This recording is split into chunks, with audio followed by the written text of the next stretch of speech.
ओम नमः सिद्धेभ्य। नमो नमः सत्हितंकराय वीराय भव्याम्बुजभास्कराय अनंतलोकाय सुरार्चिताय देवादिदेवाय नमो जिनाय देवादिदेवाय नमो जिनाय। अनंत अनंत सिद्ध परमेष्टि भगवान की, देवादिदेव 1008 भगवान वास्य पूज्य स्वामी की, परम पूज्य आचार्य भगवंत गुरुवर विशुद्ध सागर जी मुनि महाराज की, परम पूज्य मुनि श्री सुप्रभ सागर जी महाराज की, 3 करोड़ मुनिराजों की, अनंत विकल्प अनंत संसार। लेकिन जिसने उस अनंत संसार से मुँह मोड़ लिया वही उस अनंत सुख को प्राप्त कर सकता है। लेकिन अनंत संसार से मुख को मोड़ने के लिए सबसे पहले मन की निर्विकल्पता आवश्यक है, क्योंकि मन में प्रतिपल प्रति समय संसारी जीव के अनंत विकल्प उत्पन्न होते रहते हैं। वे पुण्यात्मा धन्य हैं। भगवान तीर्थंकर वासुदेव स्वामी जैसे पुण्यशाली जीव जिन्होंने उस संसार के विकल्पों को छोड़ते हुए अपने समस्त विकल्पों की समीचीनता के साथ उनका सम्यक समाधान खोजा और उस सम्यक समाधान को प्राप्त करके उन्होंने अनंत संसार को छोड़ते हुए अनंत सुख को प्राप्त कर लिया। ऐसी वह पावन धरा मंदारगिरी, जहाँ से तीर्थंकर भगवंत निर्विकल्पता को प्राप्त होते हुए और अनंत सुख को अनंत काल के लिए प्राप्त कर रहे हैं, ऐसे उन वरगणाओं से स्पर्शित वह आज का सम्यक समाधान, जो कि परम पूज्य आचार्य भगवंत गुरुवर विशुद्ध सागर जी महाराज के मंगल सुभाषित से, उन्हीं के सुयोग से परम पूज्य मुनि श्री सुप्रभ सागर जी महाराज के मुखार बिंदु से हम सभी के पुण्योदय से हमें प्राप्त हो रहा है।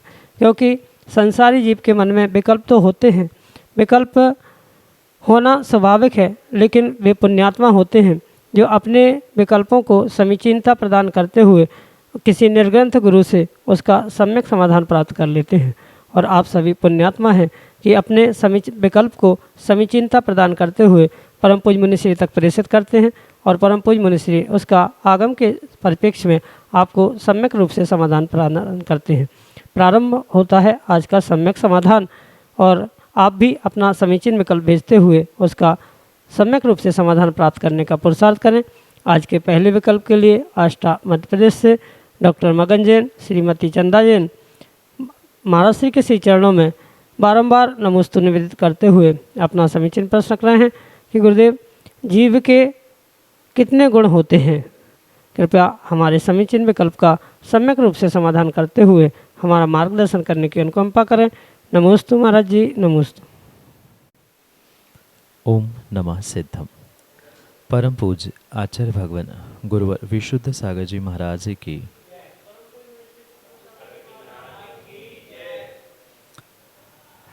यूँ देखा जाए तो जीव के अनंत गुण हुआ करते, और जीव स्वयं में द्रव्य होने की अपेक्षा से उसको सामान्य और विशेष अपेक्षा से 2 प्रकार से विभाजित भी किया जा सकता है। मतलब जैसे 6 द्रव्यों के सामान्य गुणों को कहते हुए आचार्य भगवान देवसेन स्वामी अपने आलाप पद्धति ग्रंथ में उनके 10 सामान्य गुण गिनाते हैं। अस्तित्व, वस्तुत्व, प्रमेयत्व, प्रदेशत्व, अगुरु लघुत्व आदि इन 10 गुणों में से 8 गुण सामान्य रूप से जीव में भी पाए जाते हैं। वस्तु का वस्तुत्व, द्रव्यत्व, अस्तित्व, चेतनत्व, अमूर्तत्व, इस अपेक्षा से जो 8 जीव द्रव्य के गुण हैं ये तो सामान्य गुण है ही। उसके अलावा जीव के ज्ञान दर्शन मिलाते हुए प्रमेयत्व अप्रमेयत्व के साथ साथ जो मूर्तत्व और अचेतनत्व विपक्ष होने पर भी कथनचित अपेक्षा से विशेष गुणों के अंतर्गत स्वीकार किए जा सकते। जैसे हमारे जैन दर्शन के अनेकांत दृष्टि से या स्याद्वाद कथन से एक वस्तु को अनेक प्रकार से समझा जाता है, बिल्कुल ऐसे ही द्रव्य के और विशेष करके जीव द्रव्य के जो गुण हैं उनको भी हम सामान्य और विशेष अपेक्षा से समझेंगे। सामान्य 8 गुणों के साथ साथ जीव के अन्य भी 4 विशेष गुण, और मात्र 4 ही नहीं अपितु अपेक्षाकृत अनेक ही नहीं अपितु अनंत गुणों का व्याख्यान किया जा सकता है। जीव एक ऐसा द्रव्य है जो चेतनत्व गुण की अपेक्षा से, स्वजाति की अपेक्षा से चेतनत्व सामान्य होने पर भी वही विजातीय की अपेक्षा से वह चेतनत्व गुण विशेष रूप से स्वीकार किया जाता है। उसी चेतनत्व के गुणों का पुनः विभाजन करते हुए और व्याख्यान करते हुए ज्ञान रूप उपयोग या दर्शनोपयोग रूप उसका विभाजन किया। ज्ञानोपयोग का भेद, दर्शनोपयोग का भेद, या ज्ञान गुण का भेद, दर्शन गुण का भेद, इस प्रकार से और भी उसके उत्तर भेदों को समझते हुए गुणों की संख्या अनंत तक पहुँचती है। ऐसे भी गुण जीव द्रव्य में हैं जो स्वभाव को प्रकट करने पर ही प्रकट होते हैं। जैसे अनंत ज्ञान है, अनंत दर्शन है, अनंत सुख है, अनंत वीर्य है, ये सभी अनंतता को देने वाले ऐसे अनेकानेक गुण इस जीव द्रव्य में होते हैं। और उस जीव द्रव्य का मुख्य पहचानने योग्य गुण या जिस गुण से जीव द्रव्य की मुख्य पहचान होती है उसका नाम है चेतनत्व या ज्ञान दर्शन। उस चेतनत्व और ज्ञान दर्शन की पुनः और विभाजन और विशेषता के कारण से जीव के अनेकानेक गुणों का व्याख्यान किया जा सकता है। और दूसरी अपेक्षा से अगर जीव के गुणों को समझे तो अन्य आचार्यों की अपेक्षा से जीव के 2 भेद भी करते हुए उन्होंने कहा है, प्रतिजीवी गुण और अनुजीवी गुण। जो जीव का जो विशेष गुण है जिसके अभाव में जीव होता ही नहीं है, चेतनत्व कह दे या ज्ञान दर्शन रूप कह दे, वह गुण के अभाव में जीव ही नहीं होता, वह अनुजीवी यानी जीव का अनुसरण करने वाला गुण होता है। और उसके अलावा भी जो अन्य गुण हैं वह प्रतिजीवी के रूप में स्वीकार किए जाते। जैसे सामान्य गुणों में अभी हमने कहा था कि अस्तित्व, वस्तुत्व, प्रमेयत्व आदि ये जो गुण हैं ये स्वयं चेतन ना होने पर भी, अचेतन होने पर भी जीव के साथ तो रहते हैं, पर उसके अभाव में जीव का अभाव स्वीकार नहीं किया जाता। ये सामान्य गुण प्रमेयत्व आदि अन्य भी द्रव्यों में प्राप्त होते हैं, इसलिए इन्हें प्रतिजीवी गुणों के रूप में रखा जाता है। इस प्रकार से अनेक अपेक्षा से जीव द्रव्य के अनेक गुणों की संकल्पना की जाती है, क्योंकि जैसे प्रत्येक द्रव्य के सामान्य विशेष और अनेक गुण होते हैं, ऐसे ही जीव द्रव्य की भी अनेक गुणों से पहचान की जाती है। जैसी जहाँ जिस प्रकार से उसकी उपलब्धि होती है या जैसे जिस समय जैसी अपेक्षा होती है, उस अपेक्षा के अनुसार ही इनका कथन किया जाता है, उनका व्याख्यान किया जाता है। इसलिए जीव द्रव्य के अनेक अनंत गुण भी हुआ करते हैं और कम से कम उसके सामान्य विशेष की अपेक्षा से 2 प्रकार से, अनुजीवी प्रतिजीवी की अपेक्षा से 2 प्रकार से, ऐसे कथन के अनुसार, अपेक्षा के अनुसार अनेक भेद, अनेक भंग इन गुणों को समझने के लिए समझने की आवश्यकता है, जो कि आपके लिए संक्षेप से सम्यक समाधान से। कारी टूरन उत्तर प्रदेश से डॉक्टर विजय कुमार जैन महाराज श्री के श्री चरणों में बारंबार नमोस्तु निवेदित करते हुए अपना समीचीन प्रश्न करें कि महाराज जी पंचकल्याणक आदि बृहद विधान करने में व स्वधर्म आदि पात्र बनने के बाद बहुत सारी आर्थिक शारीरिक अड़चनों का सामना करते हुए देखा जाता है। क्या बड़ा पुण्य करने के बाद सत्ता में पड़े पाप कर्म की उदीर्णा के कारण ऐसा होता है? हमारे समीचीन विकल्प का सम्यक समाधान करने की अनुकंपा करें। नमोस्तु महाराज जी, नमोस्तु।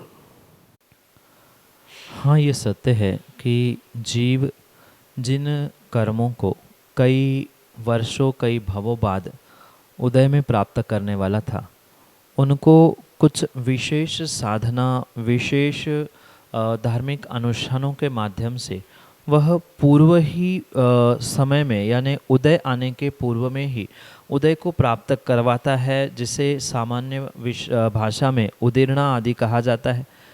क्योंकि जितनी विशेष भक्ति, विशेष तपस्या, विशेष त्याग आदि के माध्यम से जीव अपने जीवन में प्रत्येक कार्यों को करने का प्रयास करता है, उतनी विशेषता से उसके कई दिनों बाद या कई भवों बाद आने वाले जो पुण्य पाप रूपी कर्म है वह सहजता से उदय में आते हुए देखने में आता है। क्योंकि प्रत्येक कर्म का उदय आने का एक निर्धारित समय है, और उस उदय में आने के पूर्व किसी जीव ने विशेष पुरुषार्थ किया, बहुत बड़ी तपस्या की, बहुत बड़ा त्याग किया, या बहुत अच्छे भक्ति भावों से विशेष अनुष्ठानों को प्राप्त किया, तो जो कुछ समय उपरांत उदय में आने वाले कर्म थे, जो नियत थे, उसका जो समय सीमा या समय अवधि था, वह पूर्व में ही खिरने की संभावना है। क्योंकि जो पुण्य किया जा रहा है तपस्या के माध्यम से या अन्य क्रियाओं के माध्यम से, वह पुण्य के माध्यम से जो उसका उदयावली का समय है, उदय में आने का समय है, वह समय कम होता हुआ देखने में आता है। और समय कम होते ही स्वाभाविक रूप से जो कल उदय में आने वाला था वह आज आएगा, आज उदय में आने वाला अभी आएगा। यही मुख्य कार्य पुण्य क्रियाओं का, तपस्याओं का, शुभ कार्यों का आचार्य भगवंतों ने कहा है। इसलिए ये सत्य समझना, अगर आपने कोई विशेष अनुष्ठान किए हैं, विशेष तपस्या की है, उसके माध्यम से ये कार्य होना स्वाभाविक देखने में आता है। क्योंकि कर्मों को आज जब हमारी परिस्थिति मानसिक शारीरिक पूर्ण रूप से ठीक है, तभी कर्मों को खिराना श्रेष्ठ हुआ करता है। क्योंकि कर्म जो बंध चुके हैं उनका उदय आना नियत है। आज नहीं तो कल, कल नहीं तो परसों, इस भव में नहीं तो अगले भव में कभी न कभी कर्म उदय में आएंगे। उससे पूर्ण रूप से छुटकारा संभव नहीं है। पर अगर वही विशेष पुरुषार्थ के माध्यम से उदय में आ रहे हैं तो बहुत अच्छी बात है। कल समझ ना होने पर अगर कष्ट या असाता वेदनी उदय में आ रहे हैं तो पूरा धर्म ही छूटने की संभावना है। इसलिए ऐसे समय पर अपने परिणामों में विशेष विशेष विशेष स्थिरता लाते हुए ये निर्णय करना होगा कि कर्म तो हमने ही किए हैं, पूर्व में किए थे, जो बंध आश्रव बंध को प्राप्त हो चुके हैं, उसका उदय जो आने वाला था, भविष्य तब होने वाला था। आज मेरे पास समझ है, आज मेरे पास शक्ति है, क्यों ना हम आज इन कर्मों को खिराने का पुरुषार्थ करें। अगर इन भावों से ऐसे आए हुए कर्म, चाहे शारीरिक बीमारी रूप हो या अन्य किसी प्रकार से कष्ट क्यों ना, अगर इस समय पर ये मानसिकता बना दी जाए कि नहीं, ये तो हमारे कर्म है और निकल के जा रहे हैं, उसकी उदीर्णा हो रही है, निर्जरणा हो रही है, ये सोचने से ही विशेष रूप से पुनः आश्रवबंध उस विषय में नहीं हो सकता। या इन्हीं बातों को लेकर पुनः विकल्प करते रहेंगे, अरे हमने क्यों बने पात्र, या हम क्यों अच्छा कार्य किया, हमने क्यों तपस्या की, नहीं करते तो बाद में उदय में आते, आज तो दुख नहीं मिलता। ये सत्य समझना, आज नहीं तो कल अगले भवों में कभी ना कभी वह दुख कष्ट उठाना ही था। जब समय है, समझदारी है, तो आज ये खिरकर नष्ट हो रहे हैं, हमारा कर्जा कम हो रहा है, ये समझते हुए खुशियाँ मनाने की आवश्यकता है। इसलिए किए हुए कार्यों को, किए हुए शुभ क्रियाओं को लेकर किसी प्रकार से हीन भावना लाने की या उन क्रियाओं को, उन कारणों को कोसने की आवश्यकता नहीं है। उन्हीं से ही आप खाली हो रहे हैं। पूर्ण रूप से ये ध्यान रखना, और आने वाले समय में भी हम और उत्कृष्ट भावों से ऐसे विशेष स्थानों को, विशेष क्रियाओं को प्राप्त करेंगे। ऐसी भावना भाने से ही ये दुख, ये असाता पूर्ण रूप से मिटने की संभावना है। अन्यथा उन्हीं बातों को लेकर हम हीन भावना में डूबे रहेंगे, परिणामों को खराब करते रहेंगे। पुनः आने वाले समय के लिए असाता वेदनी जैसे पापों का आश्रय होने की संभावना है। इसलिए वह उदीर्णा आज मेरे समझ में ही, समझदारी में ही निकल रही है, ये मानते हुए कर्जा कम होने की खुशियां मनानी होगी। यही आपके लिए सम्यक समाधान।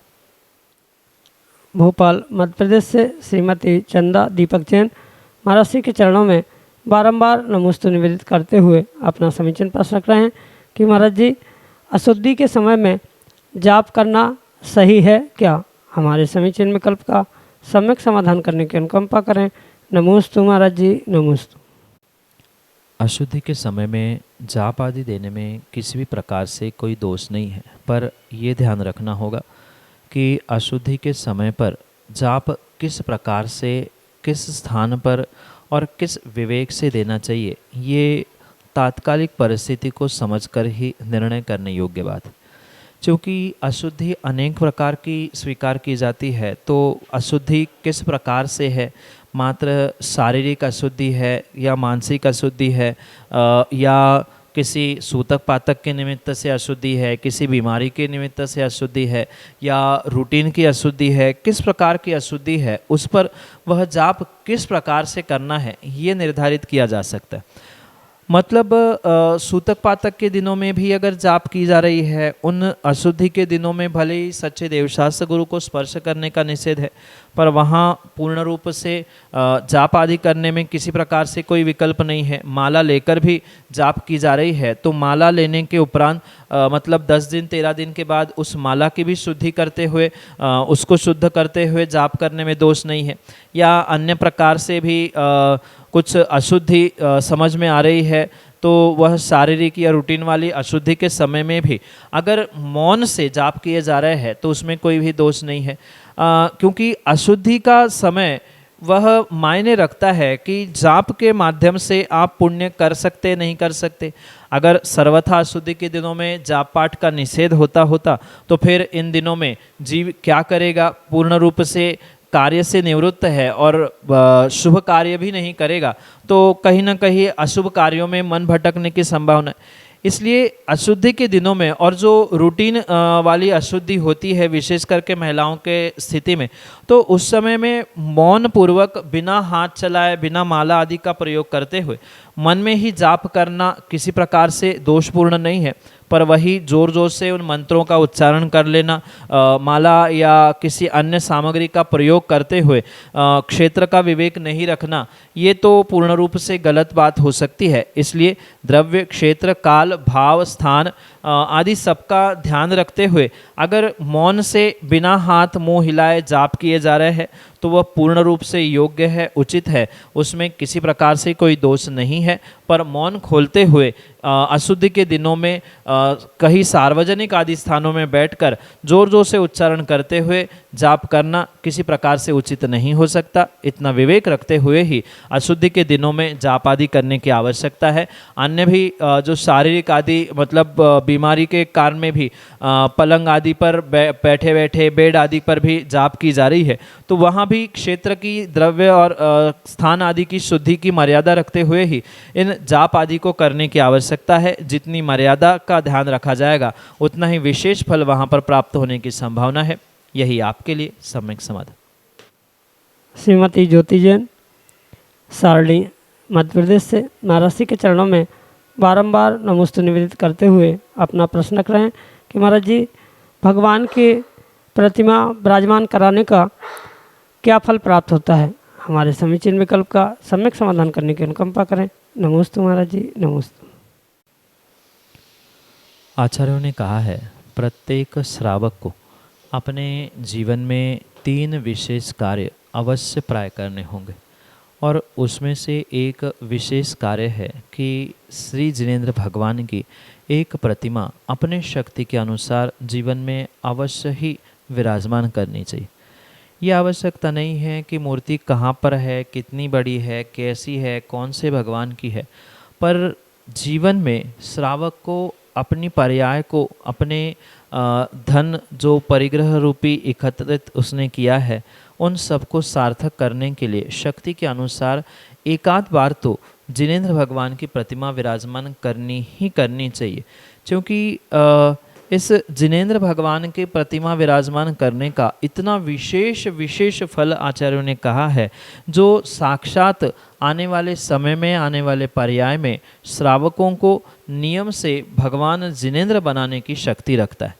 क्योंकि जो 4 प्रकार के दान आचार्यों ने कहे हैं, औषध, शास्त्र, अभय, आहार, और इन 4 प्रकार के दानों को जो 7 स्थानों में कहा जाता है, मतलब जिन बिंबम, जिनागारम, जिन यात्रा महोत्सवे, ऐसा उद्धरण देते हुए आचार्य भगवान कहते हैं कि पहला ही शब्द उन्होंने कहा जिन बिंबम जिनागारम, जिनेंद्र भगवान का बिंब विराजमान करना, जिनेंद्र भगवान के मंदिरों को बनवाना, जिन यात्रा, जिन महोत्सव आदि आदि क्रियाओं को करने से नियम से जीव सप्त परम स्थानों को प्राप्त करता है। अर्थात सज्जातित्व, सदगृहस्थत्व, सद अर्हतत्व आदि जो 7 विशेष स्थान कहे हैं, जो श्रावक अवस्था से लेकर सिद्ध अवस्था तक पहुंचाने के लिए निमित्त बनते हैं, ऐसे इन सप्त परम स्थानों तक पहुंचने के लिए इन सप्त स्थानों पर यानी जिन बिंब, जिनागार, जिन यात्रा, जिन महोत्सव आदि 7 स्थानों पर दान देने से ही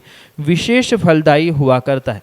इसलिए जैसी शक्ति हो, जितनी शक्ति हो, शक्ति के अनुसार व्यक्ति को नियम से प्रतिमा, मूर्ति, जिनबिंब विराजमान करना ही करना चाहिए। जितनी निर्मल भावों के साथ इन क्रियाओं को किया जाएगा उतना विशेष फल उसके निमित्त से पूर्ण रूप से प्राप्त होने की संभावना है। पर किसी भी प्रकार से मात्र नाम के लिए, दिखावे के लिए, पटिया के लिए अगर कोई जिनबिंब विराजमान करता है और उन बातों को लेकर ओहापोह करता है तो कभी भी वह सातिशय पुण्य उसके निमित्त से प्राप्त नहीं कर सकता। इसलिए मात्र निर्मल भावों से प्रतिमा विराजमान करना और प्रतिमा विराजमान करने के साथ साथ हम भी प्रतिमावान जैसे मतलब जिनेंद्र भगवान जैसे बन जाए, इस श्रेष्ठतम भावों की विशुद्धि के साथ अगर जिनेंद्र प्रतिमाओं को विराजमान किया है तो नियम से आने वाले भावों में आप भी अरिहंत सिद्धावस्था को अवश्य ही प्राप्त कर सकते हैं। और अरिहंत सिद्ध तो बहुत बात की बात है, अच्छा कुल मिलना, अच्छी जाति मिलना, अच्छे श्रावक पर्याय में अच्छे गोत्र, अच्छे स्थानों में जन्म लेना, ये अच्छे राजकार्य मिलना, अच्छी धन संपत्ति मिलना, ये भी क्रम से इस विशेष पुण्य का ही फल आचार्य भगवंतों ने कहा है। इसलिए 7 परम स्थानों को जो प्राप्त करने की भूमिका कही है उसके लिए ही ये 7 स्थानों पर दान देने से ही श्रेष्ठतम फल प्राप्त हो सकता है। यही आपके लिए सम्यक समाधान।